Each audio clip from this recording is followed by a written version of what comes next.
Hola, ¿qué tal? Sean ustedes bienvenidos a esta nuestra cuarta sesión del día de hoy.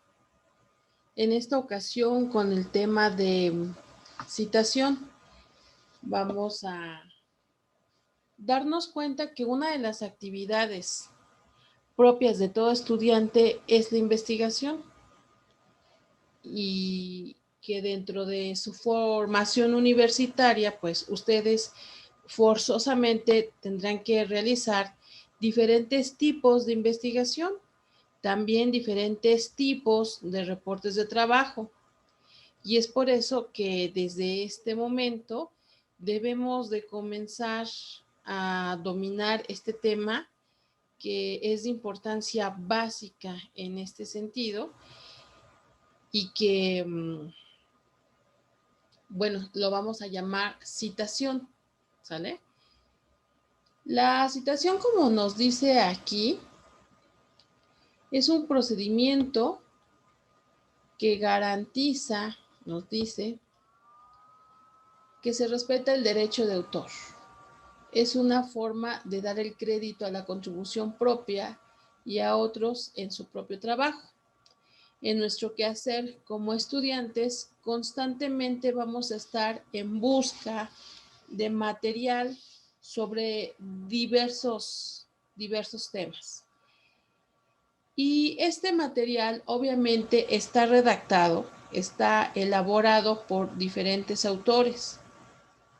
Y nosotros como estudiantes entonces debemos de respetar ese trabajo de esos autores.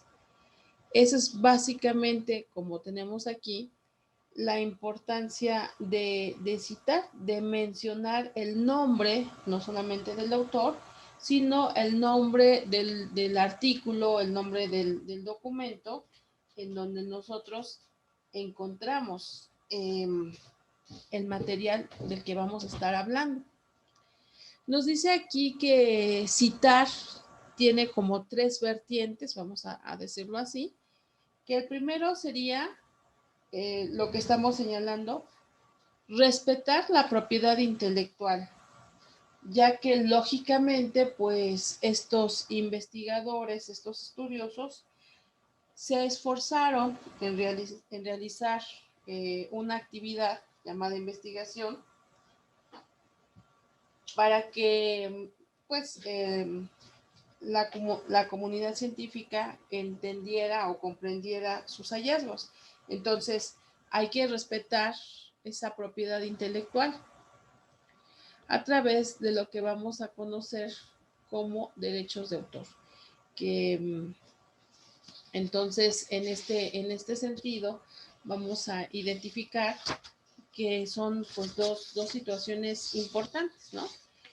Esto que hablábamos de la propiedad intelectual, pues básicamente es la normativa, vamos a decir, la serie de normas encargadas de velar por la protección jurídica de toda creación intelectual, ya que esto, pues, como lo acabo de decir, es un esfuerzo, es un trabajo que puede ser individual o puede ser colectivo.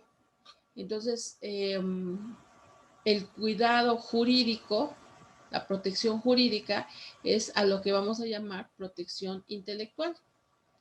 Derivado de esto tenemos lo que se conoce como derechos de autor. Los derechos de autor los vamos a entender como también la protección jurídica que se le da a un creador de una obra que puede ser literaria, que puede ser artística, que puede ser científica, desde que se desarrolla la obra y durante todo el tiempo de su explotación. Llegará un momento en el cual esa obra se vuelva libre y entonces las circunstancias cambian. Se puede negociar, se puede ceder, se puede renunciar o inclusive se puede heredar. Yo trabajé algunos años con un contador, Gilberto Caballero Gutiérrez. Gilberto Caballero Gutiérrez fue hijo de un profesor de matemáticas. No sé si alguien de ustedes haya utilizado alguna vez las tablas matemáticas de Arquímedes Caballero. Los que son muy jóvenes seguramente no, porque pues ahora eso ya se encuentra en línea e inclusive las calculadoras pueden sacar eh, estos números. Sin embargo, cuando yo era estudiante y obviamente generaciones más atrás, se trabajaba, estudiábamos o debíamos de tener las tablas de Arquímedes Caballero para sacar estas proporciones matemáticas de seno, coseno, tangente, cotangente. Bueno, quiero decir que Arquímedes Caballero fue un profesor en matemáticas muy importante allá por los años 60, 70, todavía podemos decir los años 80. Tenía varios libros y me acuerdo que su hijo, el contador Caballero, me platicaba que a la muerte de su padre, a él y a sus hermanos les heredaron los derechos de autor de todos los libros que tenía este profesor, este matemático, Arquímedes Caballero. Y pues ahí tenían lo que se conoce como regalías. Cuando las obras son muy antiguas, pienso por ejemplo las obras de Shakespeare, las obras de Sor Juana Inés de la Cruz, no hay un heredero que reclame los derechos, pues entonces pasan al dominio público. Sin embargo, como en algún momento vamos a ver, finalmente aún así nosotros como estudiantes, si hacemos uso de alguna de sus obras, tenemos que citarlas adecuadamente. Bien, el tercer punto que vamos a manejar como base de la importancia de citar es evitar el plagio y el autoplagio. Como ustedes sabrán, plagiar pues es el acto de utilizar, ya sea de manera completa o una parte, una obra, un texto, un libro, un recurso. Hoy en día, con todos estos recursos electrónicos, pues algún recurso multimedia,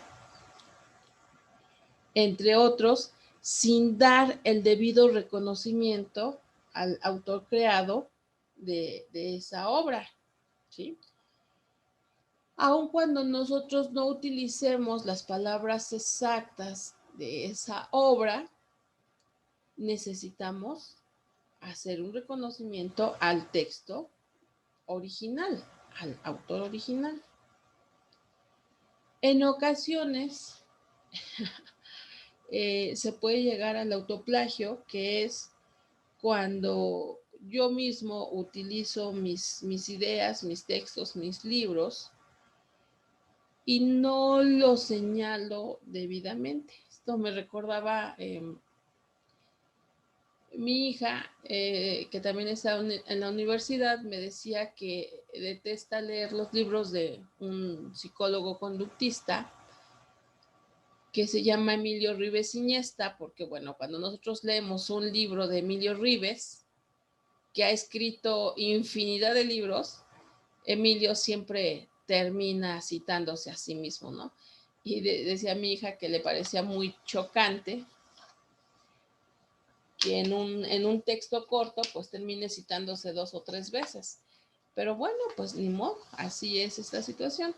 A final de cuentas, nosotros tenemos que decir de quién estamos utilizando y cuando utilicemos nuestros propios textos, pues también tenemos que mencionar que es un trabajo nuestro.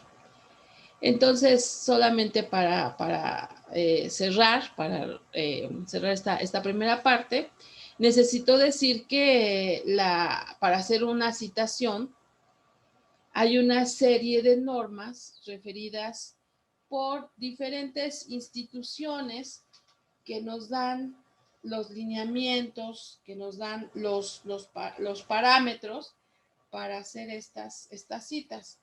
Hay muchas instituciones y cada una de estas pues va haciendo sus propias reglamentaciones. aquí en México, la comunidad científica, bueno, antes de pasar a este punto, tenemos, por ejemplo, que hay instituciones, hay citaciones, por ejemplo, como las usadas por la Universidad de Harvard, hay citaciones como las de ISO, que por sus cifras en inglés son normas de estándares internacionales, eso significa ISO. Tenemos las de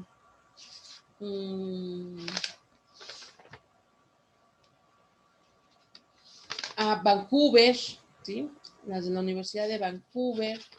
Tenemos la MLA, que es Modern Language Association,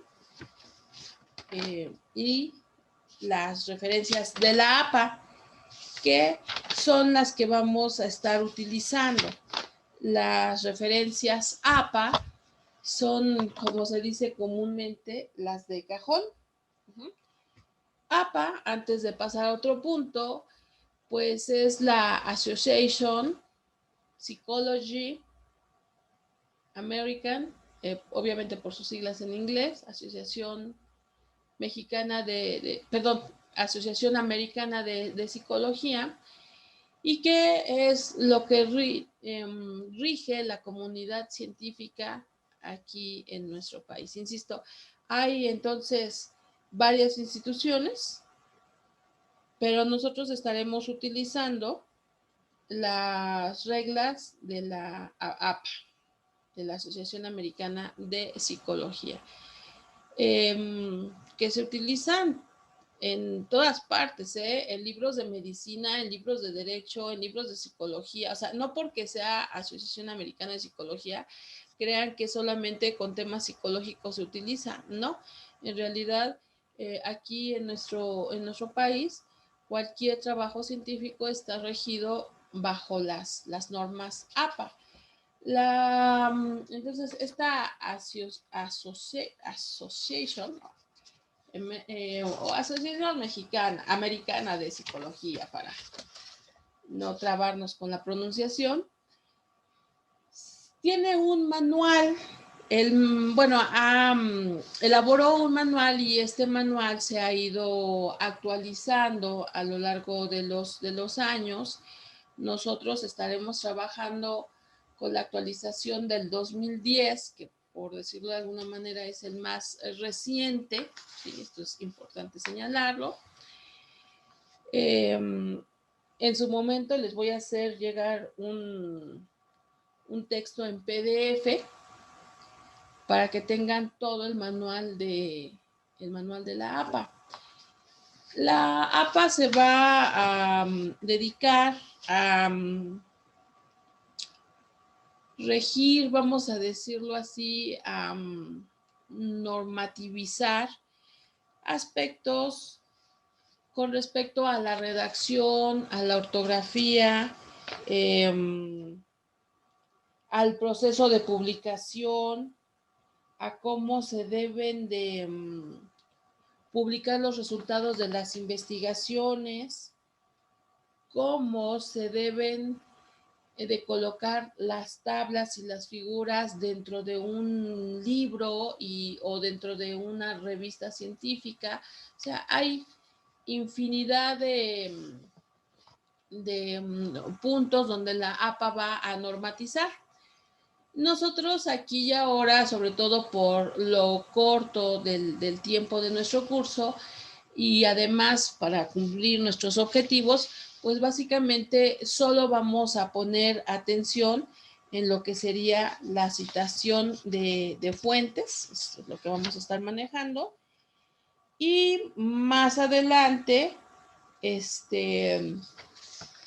lo que sería la utilización de referencias. Entonces vamos a trabajar citas y referencias, y vamos a ver qué diferencia hay entre una y otra, qué diferencia hay entre una cita y una referencia. Ahorita de lleno vamos a entrar al tema bueno, ya entramos al tema de la citación. Bueno, ya habíamos señalado este punto. La cita es dar reconocimiento a las ideas, teorías, investigaciones que han influido directamente en su trabajo. Es una forma de mencionar rápidamente, yo diría, al autor de donde ha sido obtenida una idea. Normalmente nosotros, bueno, como en nuestra faceta de estudiantes en este momento y posteriormente quien quiera dedicarse a la investigación, obviamente no va a ser investigación en abstracto, simplemente de alguna idea que le llegue a la mente, no.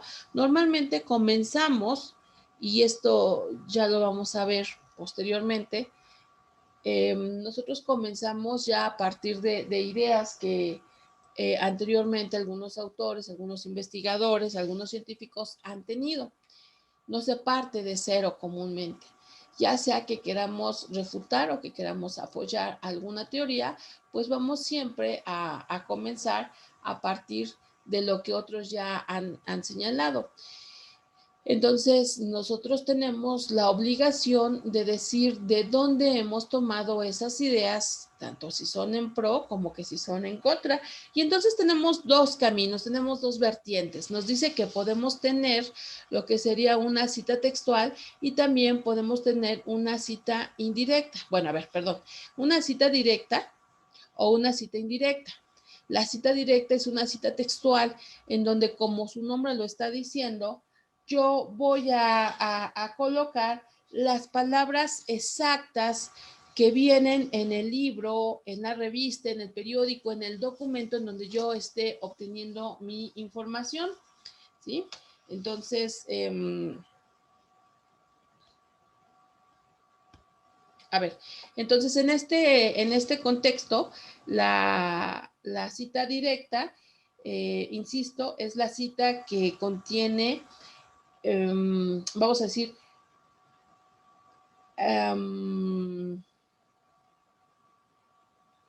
hay una frase, pero se me está yendo. Bueno, escribir exactamente lo que viene en el libro, copiar al calce exactamente, sin quitar comas, sin quitar puntos, sin quitar absolutamente nada. Y la cita indirecta es la que también vamos a llamar paráfrasis, en donde lo que el autor o fulano está diciendo, pero yo lo voy a traducir con mis propias palabras, sobre todo cuando el lenguaje es un lenguaje muy elevado, yo puedo manejar un lenguaje más sencillo y entonces en ese momento estoy haciendo una cita indirecta o una cita de paráfrasis. Esto es muy importante. Vamos a seguir ahondando en esto y vamos a ver algunos ejemplos, pero en algunos momentos ustedes van a hacer algunas fichas en donde puedan y deban inclusive hacer una cita directa y en donde tengan que hacer citas parafraseando, citas haciendo paráfrasis. Hay ocasiones, sobre todo, por ejemplo, cuando se describe un proceso, pienso en términos de alguna ingeniería o pienso en términos de alguna ley, yo no puedo resumirla y no la puedo pasar a palabras sencillas por la misma naturaleza del texto. Es ahí en donde yo puedo utilizar la cita directa. También en muchas ocasiones puedo utilizar la cita textual cuando quiero decir las palabras del científico, del investigador, del poeta, del escritor, para que le dé realce a lo que estoy señalando. En muchas ocasiones, los personajes mmm, hacen frases que se vuelven famosas. Pienso ahorita la famosa frase de René Descartes, pienso, luego así existo. Bueno, traducida al español, así es como la traducen la mayoría de los investigadores. Pienso, luego existo. Entonces, eso primero yo lo pongo como una cita textual, tal cual, y luego ya después puedo dar mi interpretación, puedo dar una cita indirecta. Ahora, hay reglas. Cuando yo voy a hacer una cita directa, hay reglas, hay puntos que debo dominar. ¿Cómo voy a citar entonces? Bueno, les decía yo hace ratito, hay varios puntos que hay que tomar en consideración, ¿no? Por ejemplo, dice aquí, si lo que se quiere es resaltar el texto a citar, la cita puede ir incluida al final de un párrafo. En ese momento yo tengo que poner el apellido del autor y el año del libro o el año de la revista o el año del periódico de donde estoy tomando, del documento, para que sea más exacto. El apellido del autor y el año del documento de donde estoy tomando la idea. Nos dice aquí, acuérdense, aquí es al final, ¿sale? Incluida al final del párrafo. Y entonces nos dice, la película de Runaway Bride muestra una disyuntiva hacia la mujer, pues muestra los deseos y su integración en la sociedad por medio del matrimonio. Ok. Aquí se está haciendo una cita, ¿sí? En donde el autor que lo dijo se apellida Hill y lo publicó en algún documento del año 2003. Entonces, una vez que yo tengo la cita, voy a resaltar al autor y al año hacia el final. Ajá. Esa es una opción. Otra opción nos dice aquí que puede ser en alguna parte del párrafo. Veamos cómo está. Lamentablemente, como lo menciona Hill, 2003, My Best Friend Wedding no es el típico film de película romántica tradicional gracias al papel de Julia Roberts como una mujer independiente y fría. Bien, entonces este personaje, este escritor de apellido Hill, hace este comentario en un documento que está publicado en el 2003. Si ustedes se dan cuenta, dos puntos importantes. Aquí la cita va insertada dentro del párrafo, no puedo decir que a la mitad, pero sí en una parte ya interior del párrafo. Y en este caso, por ejemplo, vamos a anotar el apellido seguido de una coma y el año de la publicación entre paréntesis. En esta forma, cuando quiero ponerlo en medio del párrafo, vamos a poner el apellido afuera y adentro de paréntesis el año seguido de una coma. Les voy a hacer llegar este documento porque es muy extenso, es muy extenso y difícilmente vamos a recordar absolutamente todas las situaciones en las que vamos a hacer citas. Entonces, este manual del APA es muy conveniente que de aquí en adelante siempre, siempre, siempre, siempre lo tengan a la mano. Para cualquier materia, no importa si es una materia de primer cuatrimestre, de tercer cuatrimestre, de octavo cuatrimestre, inclusive si alguno de ustedes saliendo de la carrera se dedicara a hacer investigación, el manual del APA es un libro de cabecera, ¿no? Ok. Ahora, hay muchas formas de hacer citas, de acuerdo a lo que les estoy diciendo, porque también hay muchas maneras en que los autores se asocian para hacer sus libros, ¿no? ¿Qué sucede? ¿Cómo vamos a citar cuando el autor del documento que yo estoy trabajando es uno, o cuando son dos, o cuando son cinco, cuando son siete, cuando son 10?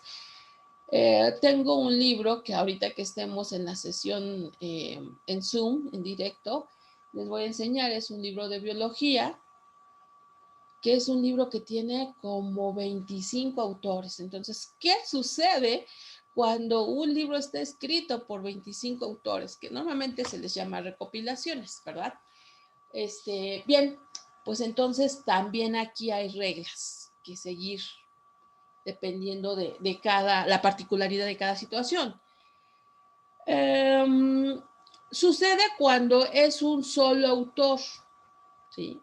Por ejemplo, como esto que veíamos que dice Hill, dice, el autor o autores son propios cuando son personas naturales, cuando es una persona independiente, porque sucede que alguna institución pública o privada, alguna institución de enseñanza o alguna institución, alguna empresa lucrativa, realiza una investigación y entonces el autor de esa investigación va a ser la institución.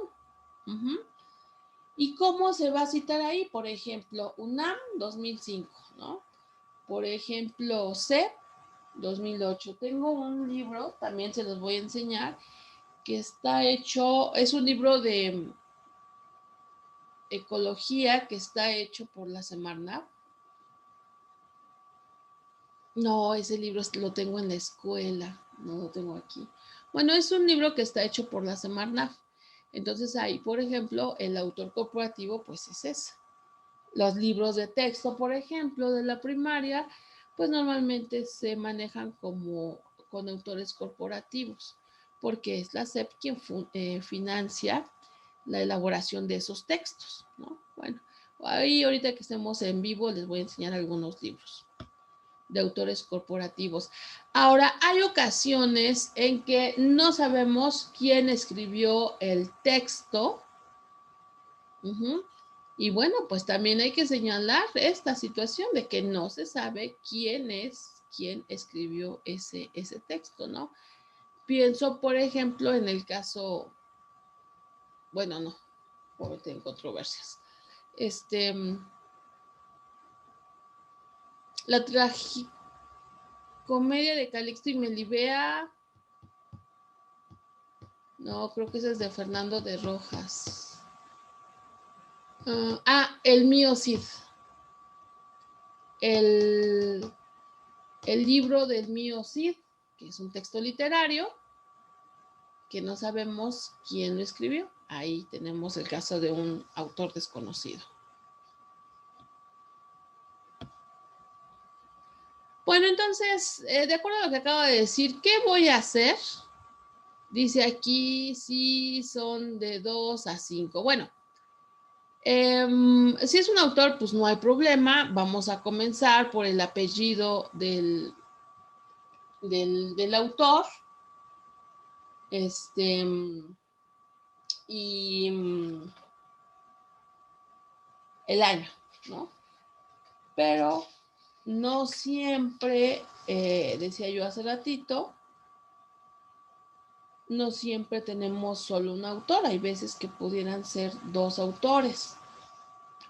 Si son 2 autores, nos dice aquí que vamos a tener que poner el apellido del primer autor, que debemos identificar quién es el que está escrito primero, que por lo regular es el más importante. Podemos poner la palabra ahí o podemos poner este símbolo, es perfectamente aceptable también este símbolo en español. Y el apellido del segundo autor, seguido de una coma, esto es muy importante, coma, y el año, ¿sí? Los 4 dígitos, 2015, 1987, 1843, etcétera, ¿va? Bien.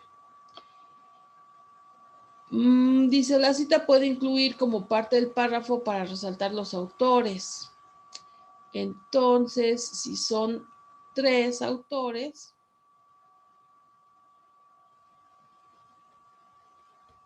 no, perdón, nada más son 2 autores.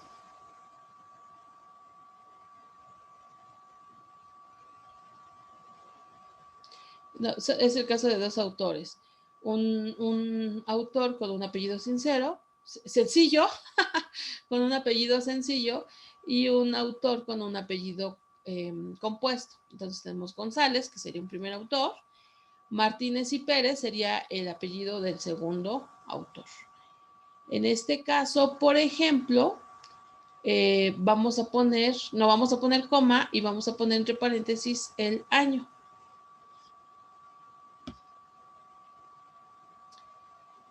Si el autor es desconocido, entonces parte del título original, ¿sí? Por ejemplo, el libro se llama Las vocales de la niñez. Vamos a poner puntos suspensivos, vamos a cerrar las comillas, no sabemos quién es. De esta manera nosotros hacemos entender que el autor es desconocido y el año. Ahora, puede haber ocasiones en que no sabemos cuándo fue escrito el texto. Sucede, hay ocasiones en que sucede esa situación. Entonces le vamos a poner ese punto F punto, que significa sin fecha, no tiene mayor complicación esto. Castillo Prada serían los apellidos del autor, sin fecha. Lo desconocemos. Bien, yo les decía, puede ser que sean muchos autores, y aquí nos dice, para la cita con más de 6 autores, se coloca el apellido del primer autor, seguido por la abreviación et al, que significa y colaboradores. Y entonces quiere decir que no voy a escribir el apellido de los otros 5. Solamente el primero, que normalmente es el más importante. León Márquez et al y colaboradores y el año 2011. Ahora, puede ser la otra forma, todo entre paréntesis, León Márquez et al, aquí no hay coma, observen, es sin coma, la coma va acá, pero es punto y luego la coma. Punto porque es el punto propio de la abreviación. Et al es una locución latina y el año.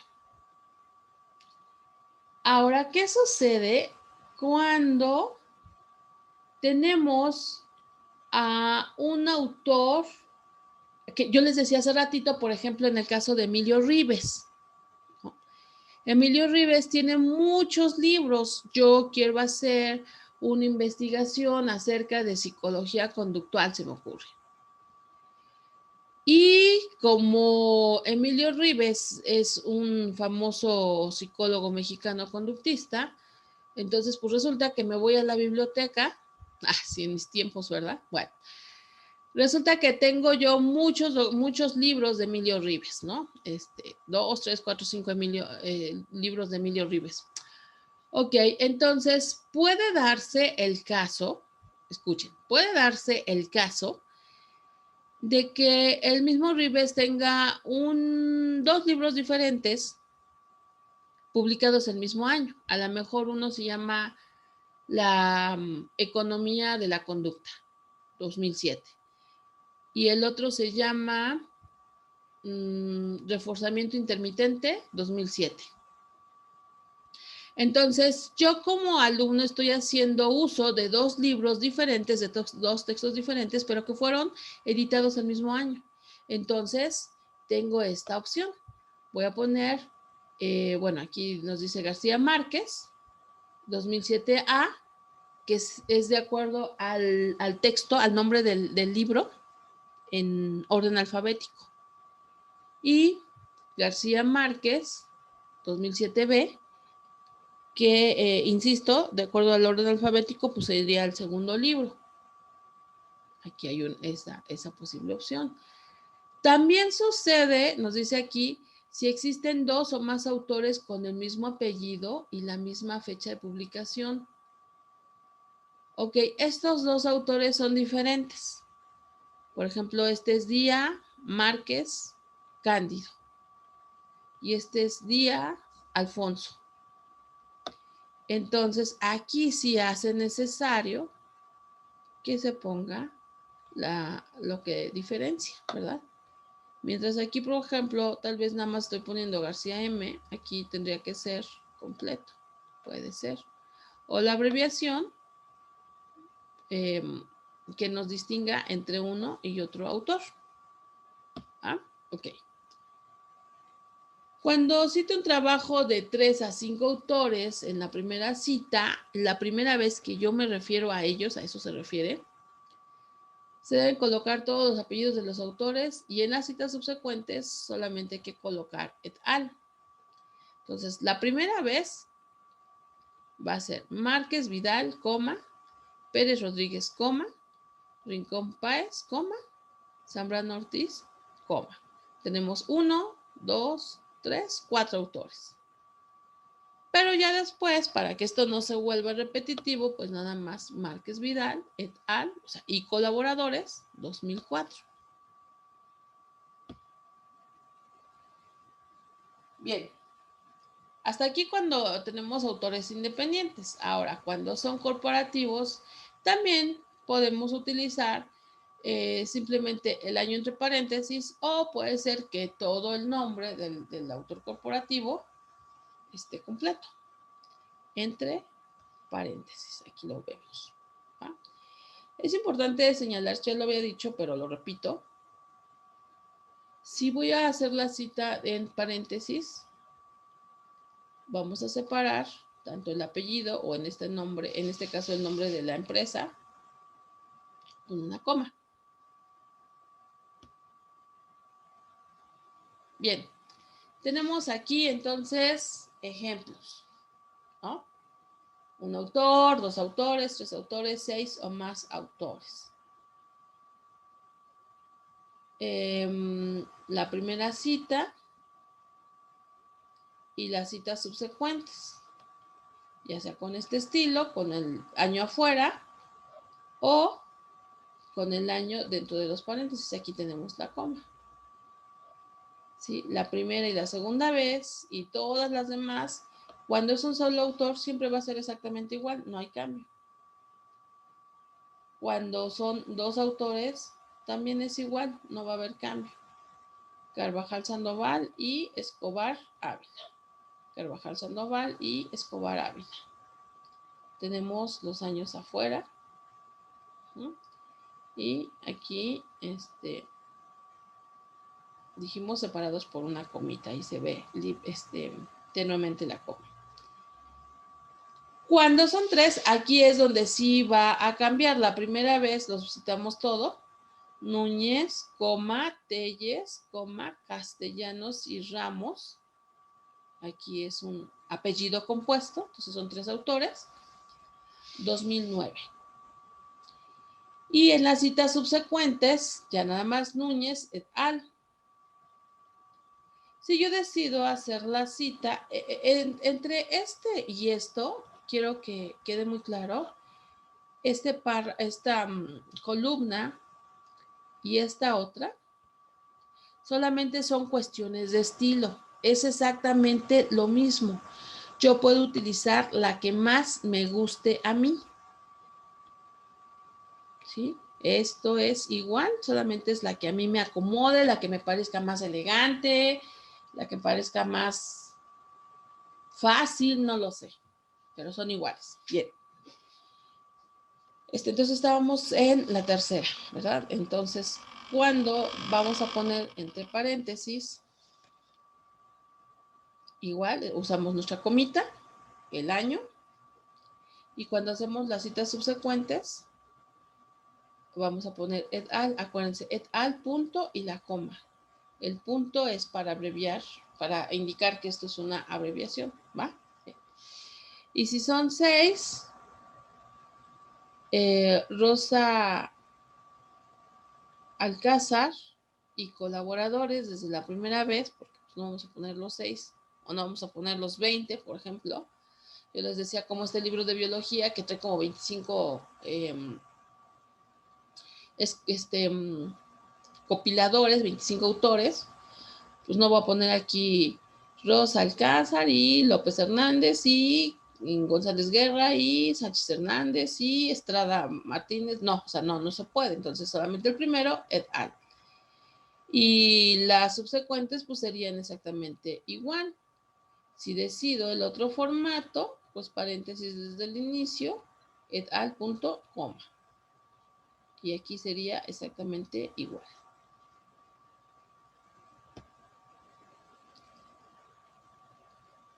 Bien, ahora vamos a lo que sería ya la cita como tal. ¿sí? Porque lo que ahorita estuvimos viendo es cómo citar a los diferentes autores. Ok. Bueno, yo les decía hace ratito, tenemos varias opciones, o citarlo con más de 40 palabras o citarlo con menos de 40 palabras. Entonces vamos aquí a este punto de menos de 40 palabras, ¿sale? Entonces, ya lo dijimos, puede ser que utilicemos el autor al principio o puede ser que lo pongamos al final. A ver, vamos a ver cómo se da este ejemplo. Como lo menciona Corredor, que este sería nuestro autor, fíjense, está utilizándose la modalidad de el año entre paréntesis. Tenemos las comillas, que esto significa que si nosotros nos vamos a este libro o a este documento, así lo vamos a encontrar porque así lo dijo Corredor. El aumento en la cantidad y flexibilidad de los canales de información debilita la idea de cultura universal porque genera un aumento colateral de la información disponible y se cierran las comillas.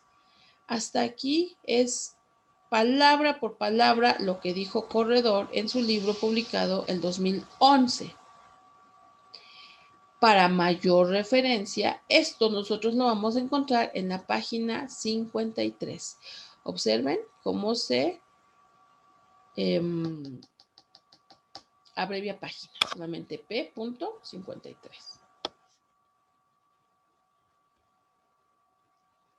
Otro estilo, ¿sí? También de menos de 40 palabras. Aquí el énfasis está con el autor al final. Es por ello que se puede observar que la migración, fíjense, aquí están las comillas, la migración de la interacción cotidiana hacia espacios virtuales, como consecuencia de la paulatina pero constante reducción de los nichos que tradicionalmente que tradicionalmente habían cumplido este rol en el espacio físico. Otra vez, insisto, si nosotros nos vamos a este documento donde se obtuvo esta información, vamos a ver que Corredor escribe exactamente palabra por palabra como se pasó para acá, para este ejemplo.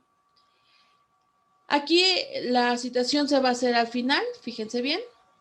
Corredor, 2011, página. Bueno, aquí como son 2 páginas, pues se pone 45-44. Si ocupáramos 3 páginas, pues guión 47, ¿no? Por ejemplo, ahí ya depende de las páginas en donde esté el texto. Ahora, acuérdense, aquí, observen, cuando es menos. ¿Qué pasa cuando son más? Bueno, cuando son más de 40 palabras, estas dice aquí que deben de ir sin comillas y con una sangría. Acuérdense que dice que una sangría es el espacio que hay entre el margen, normalmente puede ser margen izquierdo o puede ser margen derecho. Aquí obviamente estamos hablando de un margen izquierdo. Entonces tiene que haber 2.54 centímetros con respecto al margen de la izquierda. También hay autores que resaltan que, entonces, si yo me voy al libro de Corredor, que escribió en el 2011, en la página 47, me voy a dar cuenta que lo está escribiendo exactamente así. Es claro que los medios digitales, en particular las redes sociales, han modificado la forma en que se produce la interacción interpersonal y la expresión de la identidad individual. La interacción en las redes sociales tiene 4 características básicas: persistencia, simultaneidad, linkabilidad, Dios mío, y el hecho de que la narrativa interior es pública. Yo creo que aquí sería enlace o una cosa así, pero no linkabilidad. Pero bueno, ok, malas traducciones que se hacen. Bien, si yo fuera contando palabra por palabra, entonces me daría cuenta que son más de 40 palabras. Entonces utilizo esta forma. Acuérdense, sangría de 2.5 del lado izquierdo. Ahora, lo que ustedes generalmente van a hacer, esto es su trabajo, porque ya lo dijimos en la primera diapositiva. Si ustedes copian y pegan, lo que están haciendo es robarse las ideas, ¿no? Plagio, dijimos plagio. Entonces, por eso es importante, que además es uno de los requisitos de la redacción, la originalidad. Originalidad es esto, decirlo con mis propias palabras. Entonces, el parafraseo es esto. Dice aquí, cuando hay una cita indirecta se utiliza el parafraseo. Esta cita va incluida en el parafraseo sin comillas. No es necesario señalar la página o párrafo de donde fue obtenida la idea. Entonces, fíjense, en la actualidad las infografías digitales hacen parte fundamental del periodismo en línea. Sin embargo, según Valero Sancho, 2008, aún debe ocupar un espacio de mayor importancia, pues es un instrumento de comunicación que atrae y engarce a los lectores digitales gracias a su diseño. Ok, entonces esto está dicho, por así decirlo, con nuestras propias palabras. Y por esta situación no necesita comillas, pero sí necesita que digamos de dónde lo obtuvimos. Eso es una parte importantísima, ¿va?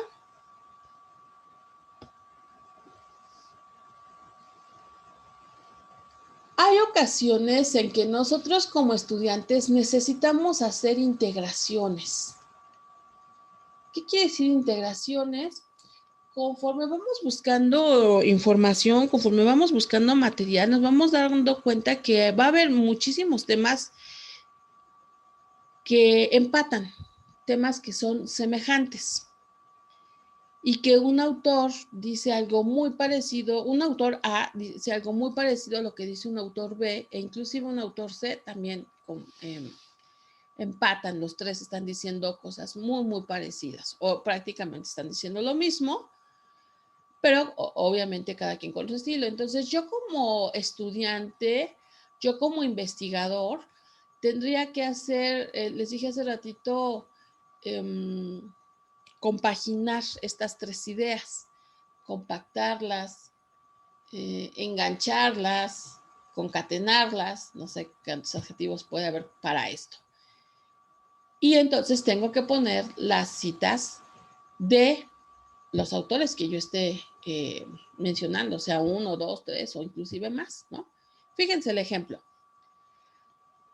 Los currículos en ciencias de la información deben desarrollarse en base a la creación de nuevas competencias en los profesionales, en especial las comunicativas y mediadoras basadas en el uso de las tecnologías emergentes que deben estar relacionadas a la formación y educación del usuario, donde el profesional debe no solo utilizar la información, sino ser una guía o mentor para el desarrollo de conocimientos y de habilidades informacionales. Bien, si yo leyera el libro o el documento de Maulemans y Browns del 2002, luego también leyera el documento de Pirela, Morillo y Peña Varela del 2005, así como el de News Media Consortium del 2014, me encontraría que están proponiendo ideas muy semejantes. Entonces, todo lo integro y a esto le vamos a llamar cita indirecta. Está parafraseado porque lo estoy diciendo yo ya estoy juntando las palabras de estos tres grupos de autores y entonces lo estoy diciendo parafraseadamente, ¿va? Entre los grupos de autores nos dice aquí que debe de ir un punto y coma, y de hecho sí. Aquí tenemos estos dos autores y su año, punto y coma, aquí está. Luego tenemos estos otros dos autores, coma, su año, y aquí tenemos el punto y coma, ahí va. Obviamente, ya el último autor, pues no necesita punto y coma, porque ya aquí se cierra la cita. ¿Va? Ay, me acuerdo, la última vez que hice esto yo fue hace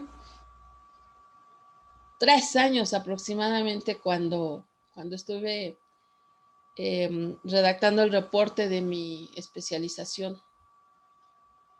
Soy buena para eso. Perdón, modestia aparte. Mi maestra me felicitó. Ok, cita de cita. Sucede, hay ocasiones en que cuando nosotros estamos leyendo el documento, el autor está citando a otro autor y resulta que yo como estudiante necesito señalar que mi autor citó a otro autor y eso es una cita de cita, ¿va? ¿Cómo se hace eso? Bueno, nos dice, por ejemplo, aquí, Mendelssohn, 1929, citado en Muñoz Monique, 2011, en la página 214, menciona que esta es una cita de cita. Fíjense, este es un autor muy antiguo, 1929, que fue leído por este nuevo autor, Pozo Municio, en el 2011. Entonces, esto es una cita de cita. Pero además yo, Beatriz Navarrete, en este caso como estudiante, lo estoy citando. Y dice ahí, menciona que debe verse a través de una perspectiva histórica el proceso de claridad en la arquitectura que nació en el siglo XX. Tenemos otro ejemplo de cómo se puede hacer. Mendelssohn, 1929, menciona que debe verse a través de una perspectiva histórica el proceso de claridad en la arquitectura que nació en el siglo XX. ¿Dónde encuentro esto? Ah, pues en el libro de Pozo Municio, de Pozo Municio, en el 2011, en la página 114. Son estilos.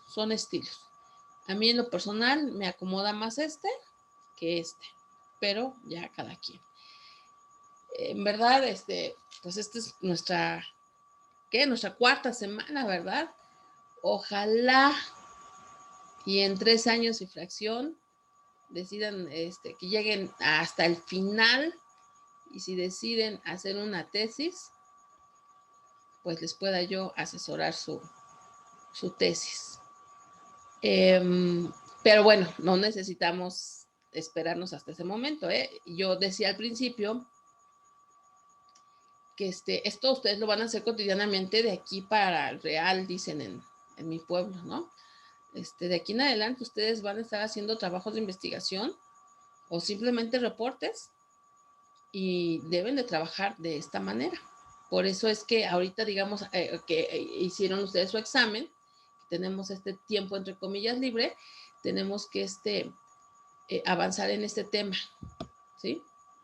Bueno, hay otros puntos importantes, pero esto ya será tema de la siguiente clase, que tiene que ver con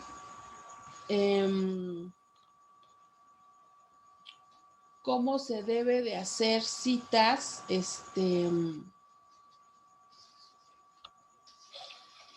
cuando se utiliza un libro, cuando se utiliza un periódico, una revista, información de internet. Y además cuando el libro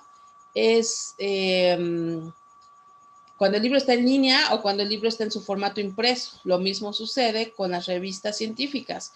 Cuando son revistas científicas en línea, cuando son revistas científicas impresas. Cuando tomo información de una película, cuando tomo información de una película, de una serie, cuando tomo información de un congreso, cuando tomo información de una pintura, de una carta. Si se dan cuenta, a lo largo de esta sesión, cada vez que yo hablaba de un autor, yo decía el documento, no de un libro. Probablemente lo que ustedes más utilicen sean libros y revistas científicas. Sin embargo, no estamos ceñidos nada más a ese tipo de documentos. Hay muchos tipos de documentos. Cualquier, voy a decir cosa, cualquier cosa de donde ustedes obtengan información es un documento y hay que citarlo. Y la APA tiene entonces sus reglas propias para decir cómo citar, insisto, libros, manuales, folletos, bueno, hasta afiches, en verdad. Pero bueno, esto ya es tema de la siguiente clase. Les agradezco mucho su atención. En este momento terminamos aquí. Los espero vía Zoom en un momento.